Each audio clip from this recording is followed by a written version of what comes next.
دوستان عزیز سلام. بچه ها، روزی که هوا داغ بشه تازه طرفای شب آدم حال میکنه بیاد پیاده روی. الان هوای مطلوبیه.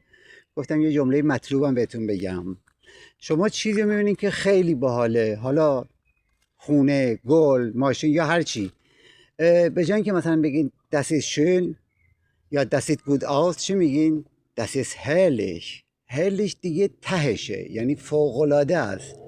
به هوا هم زیاد میگه، یعنی برای هوا خیلی استفاده میشه. میای بیرون مثلا میبینی هوا خیلی به قول مطلوبه، مثل الان میگی چی؟ اخ das ist aber herrlich. پس چی شد؟ das ist herrlich. یا میتونیم بگیم das ist aber herrlich.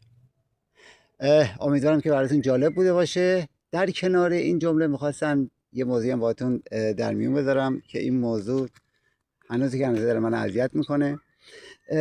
خیلی از، حالا ما چون ایرانی هستیم هموطنان خودمون به چشمون میان، خیلی از هموطنان خیال میکنن با یه سری کارهایی که آلمانی‌ها میکنن و در فرهنگ ما نیست، مثل خارج شدن باد از بدن توی جمع، یا تمیز کردن بینی تو جمع، یا باد گلو توی جمع، اینا در فرهنگ ما نیست. شما اگه دقت کنین زمانهای قدیم تو ایران یا تو تهران که ما اینجوری یادمونه، دستشویی‌ها رو همیشه تو حیاط و ته حیاط می‌ذاشتن به خاطر اینکه سر صدایی به گوش بقیه نخوره. حالا الان دیگه آپارتمان شده و موقعیت‌ها فرق کرده، ولی در کل فرهنگ ما این چیزها رو قبول نمی‌کنه و شما فکر نکنین اگه این کارو بکنین اروپایی شدین یا دیگه فرهنگتون خیلی بالاست. من به شخصه اگه همچین چیزی رو ببینم میگم از اونجا مونده و اینجا رونده شده طرف.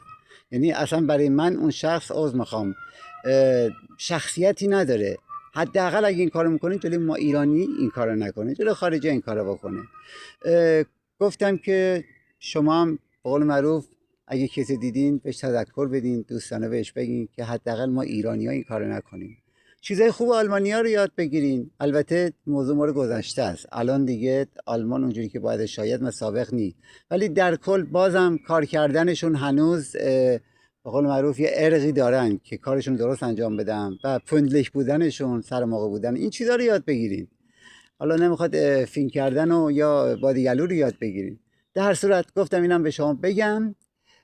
امیدوارم که روزگار به کامتون باشه. تا جلسه بعد به خدا میسپارمتون. خدا نگهدار.